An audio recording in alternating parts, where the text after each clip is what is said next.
એટલે આઠમના દિવસે પેલા કુળદેવી ખાય, કુળદેવી નિવેદ લે, કુળદેવી રાજી થાય. કારણ કે ભગવાન દ્વારવાળી માતા છે અને તમારી શિકોતર માતા, તમારી દાદી, તમારી ફઈ, તમારી દીકરી કે તમારી બેન હોય ને, એ મૃત્યુ લોકની એક આત્મા છે. પણ આપણા આત્મા ના કહીએ ને એટલે શિકોતર માં કીધી, ઓકે ફઈ કીધી. એટલે નોમના દિવસે નિવેદ થાય ને તો શિકોતર શિકોતર શિકોતર શિકોતર ને શિકોતર. આજે ભલે ગમે તે લોકો ગમે તે કહેતા હોય, પણ મોટા ભાગનું દુઃખ કોકના ઘરમાં હોય ને તો શિકોતર શિકોતર ને શિકોતર. આ કુળદેવી જેમ ગોતો છો ને, જેમ લોકો કુળદેવી ગોતો, મેલડી ગોતો, દુઃખ ગોતો, એવું કહો છો કે પહેલા શિકોતર ગોતી લો ને તમારું દુઃખે શિકોતર કહી લેશે. કોઈ ઘર એવું બાકી નથી જેના ઘરમાં શિકોતર ના હોય, ના હોય, ના હોય, ના હોય. દરેકના ઘરમાં શિકોતર હોય હોય હોય ના હોય. અમારી શિકોતર માતા હશે ને, એને 200 વર્ષ થયા હશે, એને 250 કે 300 વર્ષ થયા હશે, તો તમારા ઘરની અંદર જે શિકોતર માતા થયા હોય ને, એને જરૂરથી તમારી કુળદેવીનો ખોળો નાખ્યો હશે, નાખ્યો હશે, નાખ્યો હશે. તમારા ઘરે કોઈ દીકરી હોય અને દેવ થયું હોય તો એ માના પગે લાગી હશે, લાગી હશે, લાગી હશે, લાગી હશે. જેવી રીતે તમે તમારી કુળદેવીને ખવડાવો ને તમારી કુળદેવીને તમે રાજી રાખો છો, એવી રીતે તમારા ઘરે બેહીને તમારી શિકોતરને રાજી રાખજો. કોઈ દાડો ભગવાન દુઃખ હાલવા નહીં આવે.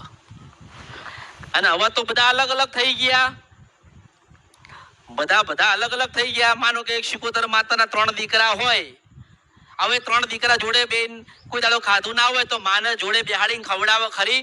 પણ એમ કહું છું કે મારા શબ્દે તમે ચાલજો ને તમારા ઘરની અંદર શિકોતર માં હોય ને તો પરિવાર ભેગા થઈને એવું કહેજો કે માં તારા હજારો લાખો કરોડો દીકરા ને દીકરીઓ છે, પણ માં કોણ પૂજે કોને ખબર, કોણ દીવો કરે તો ભગવાનને ખબર, માં તું ક્યાં છે તો કોને ખબર. પણ માં શિકોતર તારા નામનો આ દીવો કર્યો, તને ચોખાનું નિવેદ ધરાયું, માં તને શ્રીફળ આલ્યું, માં તું રાજી રહેજે. અને જેવા અમને જગાડ્યા છે ને એવા ઘરે ઘરે જઈને તારા દીકરા ને દીકરીઓને જગાડ છે. આપણે એવું ના કહેવાય કે માં તું હામોવાળા નડજે, માં તને માનતા નહીં તો ધૂણાવજે, એવું કોઈ દાડો કહેવાય ને. એવું કહેવાય કે માં એવી રીતે અમને જગાડ્યા છે ને એવા તું દરેકને જગાડજે. અને ઘણા લોકોને એવું થઈ ગયું, પાછું ઘણા લોકોના આમાં વિભાગ પડ્યા કે અમારે તો કે સતીન શિકોતર માતાજી છે એટલે આપણે પૂછીએ કે સતીન શિકોતર, તો કે સતીન શું આલો, કે ના અમારે શિકોતર માં સતી થઈ ગયા. શિકોતર માં સતી ચાહી થઈ જાય? સતી માતાજી આખી જુદી છે, એ ભગવાન દ્વાર વાળી છે, ભગવાનના ત્યાંથી આવી છે, એ આદ્યા શક્તિ છે એટલે સતી માં કહેવાય. અને શિકોતર માં છે ને એ તમારી દાદી, પરદાદી, તમારી મમ્મી, તમારી ફઈ કે તમારી બેન છે. એટલે આ મૃત્યુ લોકની એક આત્મા છે, પણ આપણે આત્મા ના કહીએ ને માં કહીએ છીએ. શું કહીએ છીએ? આપણે એને માં કહીએ છીએ. એટલે સતી માતા જુદી છે ને શિકોતર માં જુદી છે.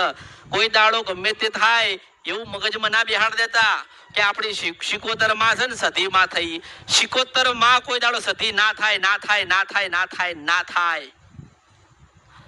એટલે તમારા ઘરે કુળદેવીને દીવો કરો ને કુળદેવીને પૂજો ને, આઠમના દિવસે નિવેદ આલો ને, તો નોમના દિવસે તમારે શિકોતરને જરૂરથી નિવેદ આલજો, આલજો ને આલજો. ભગવાને માતાજીએ આ નિર્માણ કરેલું છે કે આઠમના દિવસે મોટી માતા ખાય અને નોમ આવે ને તમારી કુળદેવી મોટી છે.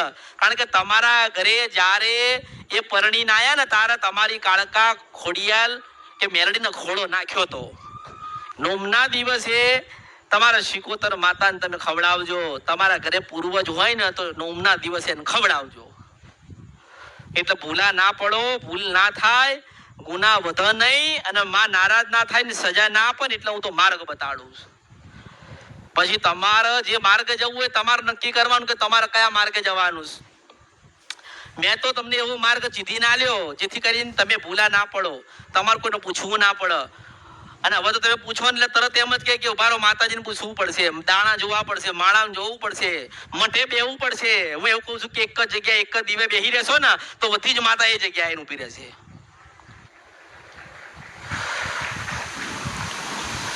અને એવું કોઈ દાડો વિચારતા નહીં કે તમારા ઘરે જે ચાવણ માતા બેઠી છે ને ચોટીલામાં બેઠી છે, ના, બે માતા પાછી અલગ છે, આમ એક છે પણ અલગ છે. કેવી રીતે કે તમારા દાદા ને તમારા બાપુજી હતા ને એ ચોટીલા વાળી ચાવણ માતા ને એવા વેણ પર બેહાડ્યા છે કે આજથી તો મારી કુળદેવી છો. એટલે એ કુળદેવી તરીકે બેઠી અને એને દીકરા દીધા. અને એ માતા છે ને જગતજનની છે, જોગમાયા છે, જે ચોટીલામાં બેઠી ને દરેક નું ધ્યાન રાખે છે અને તમારા ઘરે બેઠી ને એ વસ્તીનું ધ્યાન રાખે છે. હવે તમે ગુનો ભૂલ કરો ને ચાવણ માતાનો અને પછી તમે કોણ કે ચોટીલા માફી માંગ્યા આવું તો 1000 વખત માફી માંગો ને ચોટીલામાં તો એ ચાવણ માતા તમને માફ ના કરે અને એ રાજી ના થાય. કારણ કે ઘરની ચાવણ માતાનો ગુનો કર્યો છે ને એની માફી માંગી નથી શકતા ને એટલે દુખી થાવ છો. ગુનો ચોટીલા નતા ક્યાં કરવા તમે કે તમારા બાપુજી તમારા ઘરે તમારા મઠોમ બેહાડીને તમારા વડવાઓ ગયા છે ને એનો ચાળો ને એનો ગુનો ને એની ભૂલ કરી હતી એટલે દુખી થયા છો. એટલે ત્યાં માફી માંગવાની છે. એ તો જગતજનની જોગ માયા છે, દરેક જીવનું કલ્યાણ કરે, દરેકના આશીર્વાદ આલસ. અને તમારા ઘરે બેઠીને તો દીકરા દે છે, દીકરીઓ દે છે, ધંધા દે છે, હારો વેપાર કરાવે છે, હારા લુગડા આલે છે. 25 રૂપિયા કદાચ આલતી હોય છે ને તો તમારી કુળદેવી હાલ ને આપે છે. એટલે કુળદેવીને કદાચ જમાડો ને કુળદેવીના આઠમના દિવસે ખવડાવો ને કુળદેવીને રાજી કરો તો એમાં ગુનો ભૂલ ના થાય. શ્રીફળ ફેંકી ના દેતા, ચુંદડી પધરાઈ ના દેતા, ફોટો મિલી આવતા નહીં, માં ને પૂછ્યા ને માની રજા વગર કશું કરતા. એવી જ રીતે આ તો તમે કહો છો લોકો કે શિકોતર માં હોય ને શિકોતર માં તો કે વાણવટી માતાનો ફોટો લાઈને મૂકો. હવે વાણવટી ક્યાં તમારી દાદી ક્યાં? મને તમને એક થાય છે. ઘણાને પૂછીએ ને તો કે આ વાણવટી માતા અમારી શિકોતર માં થાય, અમારા દાદાની મમ્મી થાય, અમારી બા થાય કે આલા બાપા એ વાણવટી શિકોતર માતા છે જેને જગડુસાનું વાણ તારી હતું અને આને તારી પેઢી તારી છે એ અલગ છે. હવે તમારા દાદી પરદાદી હોય અને એ કદાચ એમની આત્મા તમારી પેઢીમાં રહી ગઈ કે ભાઈ મારા દીકરા મારા ગયા પછી શું કરશે કે પછી મારું આ કોઈ નથી એટલે પાછી ઊભી રહી, એનો જીવ રહી ગયો ધરતીઓ પર. ભગવાને તો કીધું હોય કે હેડ તને નવો જન્મ આપું, નવો અવતાર આપું, તો કે ના ભગવાન હું તારા દ્વાર પર ને તારા જગ્યાએ આવતી રહું તો ભગવાન તું મને હારું આલી દે. પણ ધરતીઓ પર મેં 5 દીકરા મૂક્યા છે, એ દીકરાઓનું ધ્યાન કોણ રાખે? તો કે હું શિકોતર તરીકે બધે ફરીશ તો આજે બધે ફરસ. એ માં ખ્યાલ રાખે, ધ્યાન રાખે છે. જેને ખબર ના હોય ને કે આપણે ઘરમાં શિકોતર માતા છે કે નહીં, પણ એ માને ખબર છે કે આ વસ્તી બધી જ મારી છે. માં બધાના ઘરે ફરે છે. માં શું કરે કોને કે હવે પછી કદાચ માં કદાચ જાહેર થવાનો સમય થાય કે કોકના ઘરે જાહેર થાય તો કોક પ્રશ્ન કરે કે માં મારા ઘરે દીકરાનો જન્મ થાય ને તો શિકોતર તને બેહાડું, તો તે સોદો કર્યો. માની પાસે સોદો ના થાય, માને એવું કહેવાય કે તારો દીવો અમર રાખવો હોય ને તો દીકરો દેજે અને માં તારી ભક્તિ થાય ને તો જ દેજે. બાકી અમને તું મળી છે ને અમે તને મળ્યા છે ને તો અમારે તારી ભક્તિ કરી ભગવાનના ઘેર જવું છે.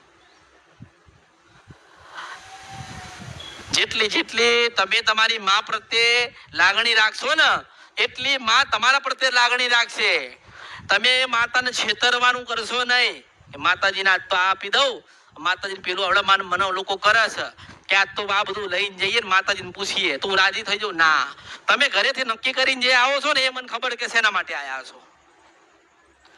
જો કદાચ મને ખબર હોય કે આજે તમે શેના માટે આયા છો, તમારી માને નહીં ખબર કે મઢે તમે શેના માટે જાવ છો. આઠમ થાય ને તો ગામડે કરજો અને બનાના તો બધા ભેગા થઈને જજો. અરે બધા ભેગા થઈને ખાલી 25 રૂપિયાનું શ્રીફળ લઈને જશો ને એટલું કહેશો ને કે માં નિવેદ નથી લાયા, પણ આ બધા તારા દીકરા દીકરીઓને વહુઓ અને બધા તને મળવા આવ્યા છીએ ને ખાલી તને શ્રીફળ આલવું છે તોય પાપડી બોલવા આવે એ માતા છે. માં આપણું ધ્યાન રાખો, માં આપણી પેઢી ચલાવે તો આપણે ધ્યાન રાખવાનું કે માને કોઈ વાતનું દુઃખ ના થાય. સમયસર એને દીવો થવો જોઈએ, સમયસર એની આરતી થવી જોઈએ, સમયસર એને નિવેદ પાણી મળવું જોઈએ. એ આપણી ફરજમાં આવે. એની ફરજમાં તો જે છે એ તો આપ જ છે. આપણે જે જીવો છો ને શાંતિથી આનંદ મજા કરીને કોઈ દુઃખ નહીં, કોઈ તાવ નહીં, કોઈ તડકો નહીં, આનંદમાં ફરો છો ને એટલે તમારી માં રાજી છે ને એટલે તમે ફરો છો. આજે જે નતા માનતા ને, જેમને માતામાં ખબર નથી ને, એ ઉપવાસ કરતા થઈ ગયા, એ નિવેદ કરતા થઈ ગયા. જે માણસોએ માતાજીથી દૂર થયા હતા ને એ બધાને મેં માતા સુધી લઈ ગઈ. મેં એમની માતાને ભેટો કરાયો કે જયારે દુઃખ આવશે ને તારો કોઈ નહીં આવે. આ દુઃખ આવે ને તારે ભાઈ ના આવે, આ દુઃખ આવે ને તારે બાપ ના આવે, આ દુઃખ આવે ને તારે સમાજ કે કુટુંબ નથી આવતું, પણ દુઃખ આવે ને જોગમાયાને યાદ કરો તારો હું કાળકાન મેલડી જરૂરથી આવું છું. મુશીન વંશપરા નદીના ગંધરપિયા મેલડી છું. અનુભવ કરી જોજો, તમે પોતે અનુભવ કરી જોજો. તમારા દુઃખમાં કોઈ ભાગીદાર થવા આવશે? આ સલાહ તો આખી દુનિયા આલે છે. સલાહ તો ચોપડીઓ વાંચીએ ને તોય મળી જાય છે. 5 માણસ મળો ને તોય મળી જાય છે. અને એકાંતમાં ભજન કરો ને તો જ માં મળે છે.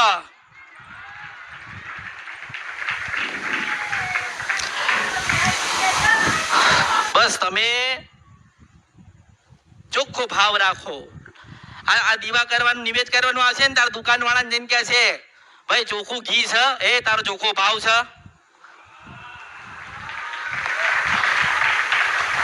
પછી ચૂંદડી લેવા જાય ને તારે પેલો 75 કહે ને કે 50 હાલો, અલા ઓલીએ 5 લાખ હાલ્યા હતા. માં બધું જોવે છે, માં બધું જોવે છે. તમને શું લાગે છે કે માનો ઘરે દીવો કરીએ છીએ અંદર બેઠી છે? ના, તમારા હૃદયમાં બેઠી છે. એક વખત યાદ કરો ને પાછી આવીને ઊભી રહે જોગમાયા. આ તો તમને કોઈ કહે નહીં ને એટલે હું કહું છું.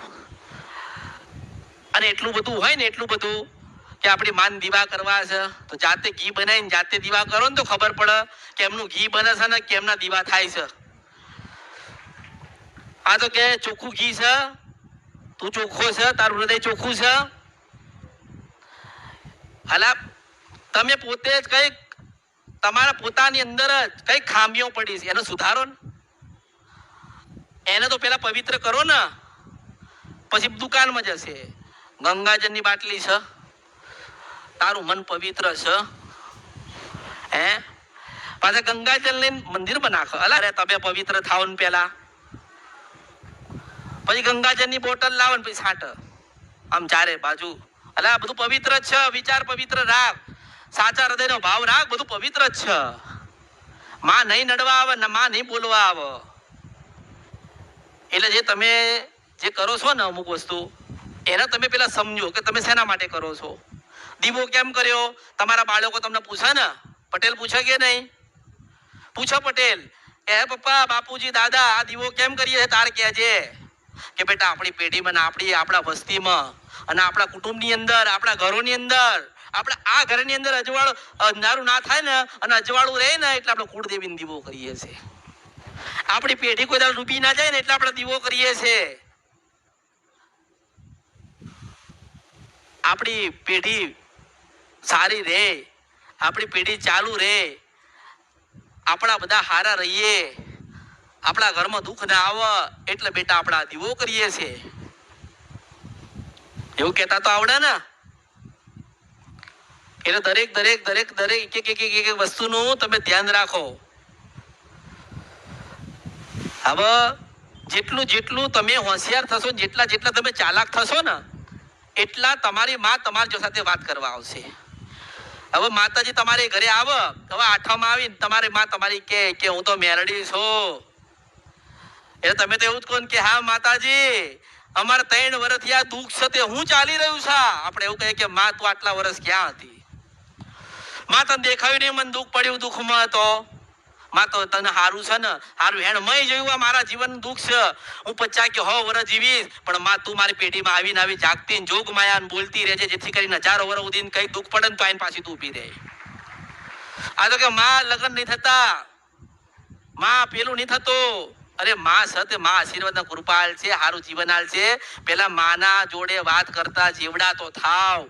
એટલે મેં કીધું કે પેલા જ્ઞાની બનો, સમજો, સમજણ આવે, ભક્તિમાં વધારો થાય ને 12 થી 4 નું ભજન થાય ને માં એનું ઊભી રહે ને પછી વાતો કરજો.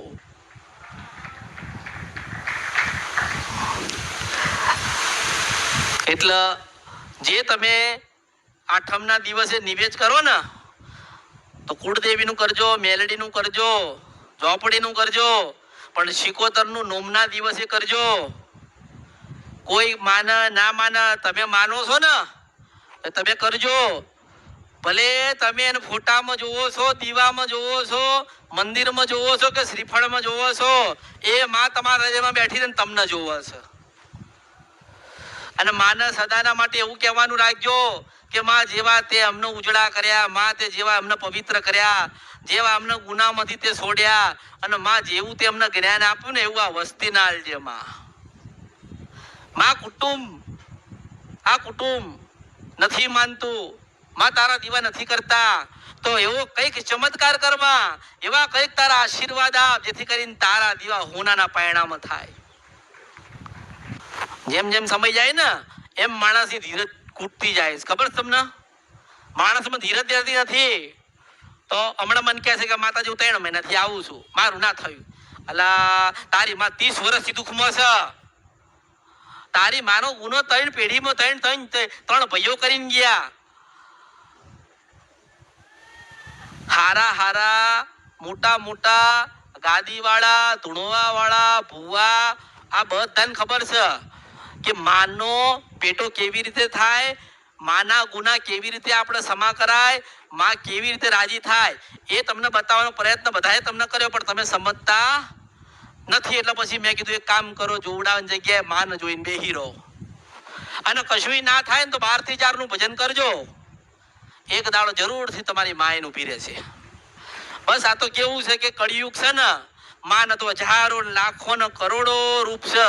તો કેવા રૂપમાં ક્યારે આવો કોને ખબર. તમે ભજન કરો છો ને બરોબર રાતના 2:30 થયા, 3 થયા, 4 પશુ પ્રભાત રાજા કરણની વેળા થઈ, તમે ભજનમાં ખોવાઈ ગયા છો ને પાછી બિલાડીના ટવક્યા ઊભી રે. બિલાડી આવે એટલે માનો કે માતા એને ઊભી રહી. એટલે કહું છું કે આ તો ઓળખો તો ઓળખાય. ક્યારે કેવી રીતે ને ક્યાં મળશે ને માં, એ તો કોઈને ખબર નથી. પણ આપણે માને એવું કહેવાનું રાખજો કે માં દર્શન દે તો પેલા તો મને ડોશીના રૂપમાં દેજે. માં દર્શન દે મારા હો ભાગ્ય હોય ને તો દીકરીના રૂપમાં દેજે. અને સાચી ભક્તિ તારી કરી હોય ને કશું જોઈતું નથી માં, તારી ભક્તિ જોઈએ છે ને મારા મેં દીવા જે કર્યા ને તારા ત્યાં લખાયા હોય ને, તો જોગ માયા તું પાર્વતીના રૂપમાં દર્શન દેજે.